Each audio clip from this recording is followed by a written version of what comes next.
Assalamualaikum warahmatullahi wabarakatuh. Di channel Ilmi Junior, hari ini saya bersama seorang akademisi dari Cotkala. Beliau juga salah satu putra terbaik Rantau Perlak yang aset Aceh Timur juga. Beliau adalah Bang Andika. Selamat sore Bang. Selamat sore Pak Emil. Gimana Bang, apa kesibukannya sekarang Bang? Alhamdulillah, kesibukan saya sehari-hari mengajar di perguruan tinggi Islam negeri di YIN Lansa atau YIN Zawiyah Cotkala Lansa. Selain mengajar, ya tetap fokus pada kegiatan tridharma perguruan tinggi. Yang pertama pendidikan, yang kedua pengajaran dan penelitian dan pengabdian masyarakat. Seperti itu. Oke Bang, ini kan saya tadi kan udah ngorek-ngorek ini beberapa status Abang ini. Ya. Itu salah satu yang menarik Bang, itu kan Bang membuat semacam pesan tersirat ini untuk masyarakat Aceh Timur mungkin, atau untuk khususnya kaula muda. Ini ada di Spanyol, kaum muda bangkit dan pelan-pelan menunjukkan kuasanya dengan membangun organisasi politik bersama Podemos. Kemudian di Yunani, anak-anak muda berhimpun dan berkuasa di bawah organ politik Syriza atau AKAR. Kemudian di Amerika Serikat, barisan anak muda berusia 17 sampai 29 tahun, pemilih pemula sampai ke Purbaya 30 sampai 44 tahun mengusung politisi progresif Bernie Sanders untuk menjadi presiden Amerika Serikat. Ini sebenarnya apa Bang yang ingin disampaikan untuk masyarakat Aceh Timur khususnya nih Bang? Baik, terima kasih Pak Emil. Sebenarnya apa yang saya tulis di halaman Facebook saya itu merupakan sebuah spirit yang ingin saya sampaikan kepada teman-teman muda ataupun yang disebut dengan milenial, bahwasanya politik itu adalah hak semua orang, dan di situ ada segmen orang tua dan juga ada segmen pemuda. Nah, kenapa di beberapa negara itu saya sebutkan itu saya kutip dari salah satu surat kabar yang ada di Jakarta, di mana seperti di Spanyol, milenial ini mereka sudah membentuk semacam komunitas baru, dan itu berakhir kepada sebuah entitas politik pemuda. Kemudian di Amerika juga demikian, kemudian di beberapa daerah juga demikian. Nah, yang ingin saya sampaikan, pesan yang ingin saya sampaikan adalah bahwa di Indonesia, khususnya di Aceh ataupun khususnya di Aceh Timur, identitas politik milenial itu belum mengemuka, belum ada. Dan itu bisa kita lihat bagaimana beberapa kontestasi politik yang sudah kita lalui, pemuda ini ataupun milenial ini masih dianggap sebagai konsumsi politik ya. Konsumsi politik ya. Belum sebagai pelaku. Mereka bukan menjadi gerbong utama menggerakkan politik, di mana di situ disebut dengan politik perubahan. Nah, saya pikir untuk ke depan pemuda-pemuda yang ada di Aceh Timur atau milenial yang ada di Aceh Timur itu sudah bisa mengepakkan sayap mereka untuk menampakkan identitas politik milenial atau politik pemuda, bahwasanya pemuda itu ada. Pemuda itu ada dan politik siap pemuda itu ada untuk Aceh dan Timur. Siap untuk bukan untuk meraih Aceh Timur, tapi untuk membuat perubahan yang terbaik. Seperti itu Pak Emil. Itu apa artinya kedepannya, harapannya itu untuk Aceh Timur itu dari pemuda Bang? Saya tidak mengkooptasi bahwasanya harus pemuda, tidak. Tapi kita melihat beberapa persen pemilih pemula di beberapa pemilihan 2 periode belakang, pemilih pemula itu mengambang suaranya, dan sangat tidak eksis. Padahal kita lihat pemuda-pemuda di Aceh Timur itu banyak sekali, dan mereka berprestasi, mereka punya prestasi yang bagus, yang nampak, yang ya semua orang sudah pada tahu, ya kan, baik itu dari organisasi pemuda, organisasi politik dan sebagainya, dari organisasi kemahasiswaan ya kalau mereka ingin naik, kemudian dari dari organisasi buruh, ya kan, dari organisasi lain lah. Kita bisa lihat bagaimana pemuda itu sendiri eksis ya, dari organisasi pemudaan juga. Oke, Bang, Abang saya lihat kan sering bersafari ini, kayaknya sering bersama tokoh-tokoh ini, pernah bersama tokoh dari Nasdem, kemudian Demokrat, Partai Aceh. Itu isi pembahasannya apa, Bang? Apa masih seputar pemuda yang tadi atau politik ke depan, sosial, ekonomi, apa itu yang dibahas? Saya lihat itu hampir tiap hari itu bersafari ya, Bang. Safari ya, kita safari Ramadan. Safari politik. Ya, prinsipnya begini Pak Emil. Dalam filosofi hidup saya itu saya sering mengedepankan silaturahmi. Silaturahmi itu kan di dalam agama kita diharuskan, dan itu kan menambah rezeki dan juga menambah kesehatan ya, seperti itu. Nah, apa yang saya lakukan adalah saya sebenarnya hanya ingin menyerap informasi tentang bagaimana peran partai itu sendiri dalam kancah kancah politik lokal, seperti ada beberapa saya duduk dengan Parnas, kemudian Parlok dan sebagainya.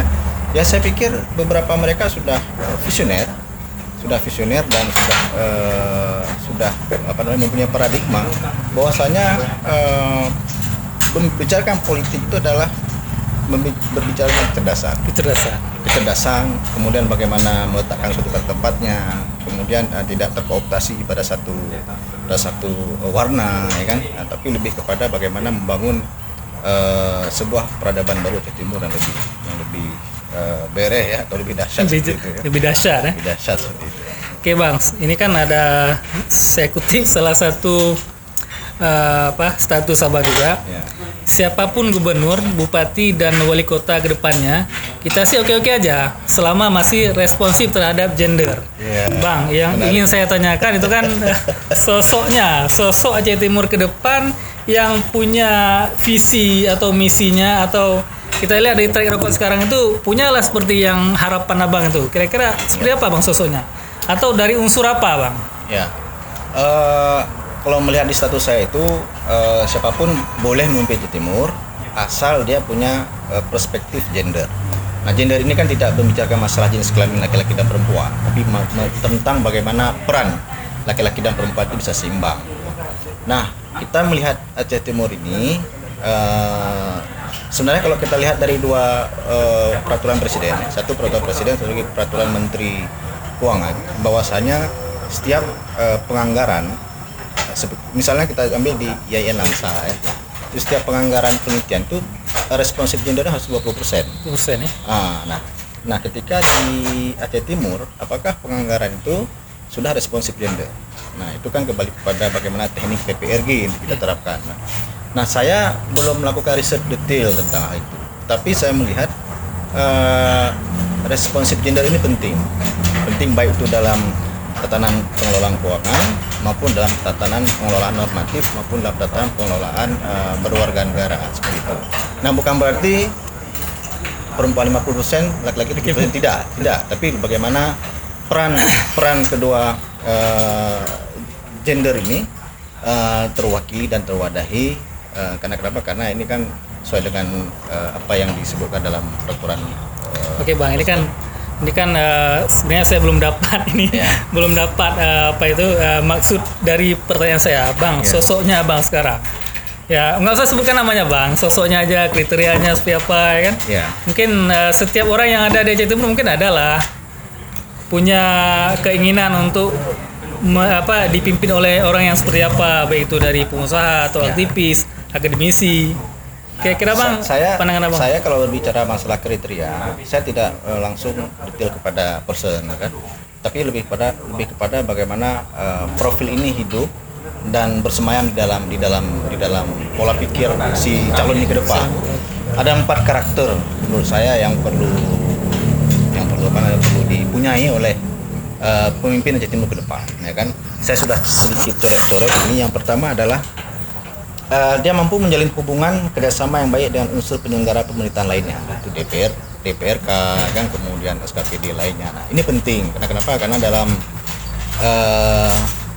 yang disebut filosofi berseirama, sevisi, ya, saling asih itu penting dalam sebuah sebuah pemerintahan. Kenapa? Kalau satu tolak ke kiri, satu tarik ke kanan. kanan. Ini nggak baik, karena lagi-lagi nanti yang akan korbannya itu masyarakat. Itu yang pertama adalah mampu menjalin hubungan kerjasama. Yang kedua, dia mampu membangun kerja yang harmonis dengan perangkat daerah atau birokrasi. Ya kan? Ini penting karena kenapa? Karena bukan berarti saya mengarahkan birokrat itu bukan. Tidak, tapi kenapa? Setiap kita itu punya potensi birokrasi. Bagaimana memanage, bagaimana mengatur manajerial, kemudian bagaimana membuat file-file tertentu, ya kan, sehingga program kerja itu jangka pendek, jangka menengah, jangka panjang itu kan terstruktur, ya kan. Nah, yang selanjutnya calon bupati ke depan ya, calon pemimpin ke depan itu dia harus mampu menjalankan pemerintahan yang tertib, tentram dan demokratis. Ini penting, tertib, tentram dan demokratis, karena tiga ini adalah filosofi leadership yang harus dipunyai oleh pemimpin. Karena kenapa? Kalau tertib nggak tentram sama juga. Kalau demokratis tidak tertib, tentram juga kosong-kosong nyari bunyinya. Yang selanjutnya adalah clean government atau pemerintahan yang bersih dari korupsi. Kalau saya tidak itu masalah korupsi karena kita tidak punya data dan kita tidak mengarah ke sana. Nah, clean ini artinya clean government, dia lebih kepada bagaimana membangun birokrasi yang bersih, kan, pelayanan yang bagus, standar pelayanan minimal yang oke, kan, sehingga masyarakat, ya contoh seperti di Surabaya ya, ada Pak Ganjar sebagai Pak Ganjar turun langsung ke lapangan dan dia mengontak kepala dinas sebagainya. Seperti itulah yang kita mau menjadi dari pemimpin, kan. Nah, yang selanjutnya adalah yang keempat ya. Tadi yang ketiga ya. Nah, yang keempat, mampu menjalankan program strategis nasional daerah. Itu yang penting. Program di pusat, kita eksekusi di daerah. Jangan yang di daerah saja yang diputar-putar, tapi pemimpin ini dia mampu menyentuh bola ke pusat.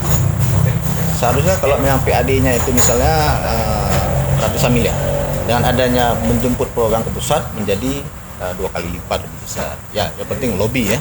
Lobby bagaimana membangun komunikasi dengan pemerintah pusat sehingga perputaran uang itu tidak hanya di pusat tapi bisa kembali ke daerah. Seperti itu, Bang. Saya pikir 4 itu sudah sakinah mawaddah warahmah lah. Bang, itu kan banyak sekarang survei yang dibuat ala di Facebook atau di media sosial lainnya, kan. Itu kan banyak muncul tokoh itu ya, ada yang dari pengusaha, aktivis, akademisi, tokoh masyarakat. Ya, itu kalau dari 4 kriteria yang Abang sebutkan tadi itu kira-kira yang mengarahnya itu kemana tuh, Bang? Apa ke birokrat? Haruskah seperti itu, Bang? Ya, jadi karena waktu masih terlalu panjang. Sudah terlalu jauh. Masih banyak kemungkinan lain yang muncul dan calon-calon lain yang muncul, ya kan, dan saya pikir itu adalah bentuk dari demokrasi yang bagus di Aceh Timur, ya kan. Bukan tidak mungkin nanti kedepannya muncul dari birokrat, bukan tidak mungkin kedepannya muncul dari akademisi, bukan tidak mungkin kedepannya muncul dari pengusaha ataupun mantan bupati dulu, ya kan, atau misalnya kan, atau dari aktivis, dan itu tidak menutup kemungkinan. Yang terpenting adalah empat faktor ini mereka harus menjadi pijakan dasar atau filosofi dalam membuat kebijakan di pemerintahan mereka. Oke, terakhir, Bang, kalau kita persempit kira-kira ke siapa, Bang, lebih layak atau lebih tepat tuh Aceh Timur ke depan? Dari golongan mana atau dari unsur mana, Bang? Ya, susah, Bang, ya? Itu jawabannya susah menjawab. Karena kenapa? Karena yang muncul sekarang itu hanya survei saat bisa jadi nanti kan hilang timbul. Nah, saya pikir nanti kita bisa menjawab itu tahun depan mungkin. Tahun depan ya. 2021. Karena kenapa? Mungkin bisa jadi ya. Survei ini kan ada 2 bentuk ya kan. Survei terbuka, survei tertutup. Kemudian metode penelitiannya juga ada kuantitatif, ada kualitatif. Ada yang kuantitatif, misalnya dalam satu kecamatan dia sebar angket ke orang-orang yang lama, ya pasti orang-orang lama gitu kan. Nah, mungkin kita akan pada kawannya sendiri. Makanya nanti ada survei yang mix collaboration. Jadi dua dia. Jadi ketika kuantitatif terjawab, bisa jadi di kualitatifnya dia tidak terjawab, menyatakan yang lain. Nah, hal ini tidak hal ini tidak menutup kemungkinan akan muncul karakter-karakter baru dan keyakinan masyarakat yang baru seperti apa. Saya pikir nanti tahun depan sudah Tahun bisa depan, dibuat survei lagi, Pak Emil. Berarti nanti tahun 2021 kita akan berdiskusi kembali dengan Pak Andika Insyaallah terkait kita akan survei. mengajarkan bagaimana survei di lapangan nanti. The mix collaboration, dan kita akan hadirkan nanti tim dari CRRC. Oke, siap. Terima kasih Bang atas Terima kasih, Pak waktunya. Emil. Semoga bermanfaat untuk masyarakat. Inilah tadi sedikit ulasan dari dosen YIN Cotkala Langsa yang sudah banyak merasakan asam garam di dunia perpolitikan. Ilmunya sudah banyak ya, tinggal nanti kita lihat bagaimana di 2021 kita akan kembali bersama beliau, mungkin lebih spesifik. Kalau hari ini beliau masih belum mau untuk mengarahkan ke lebih spesifik pada calonnya, tapi lebih ke naratif. Terima kasih Bang waktunya. Semoga Terima kasih, Pak Emil. bermanfaat kepada Terima kasih atas masyarakat. undangannya, sukses selalu buat Emil Channel ya. Emil Channel. Emil Channel. Terima kasih. Saya kiri salam sukses. Assalamualaikum warahmatullahi wabarakatuh. Waalaikumsalam warahmatullahi wabarakatuh.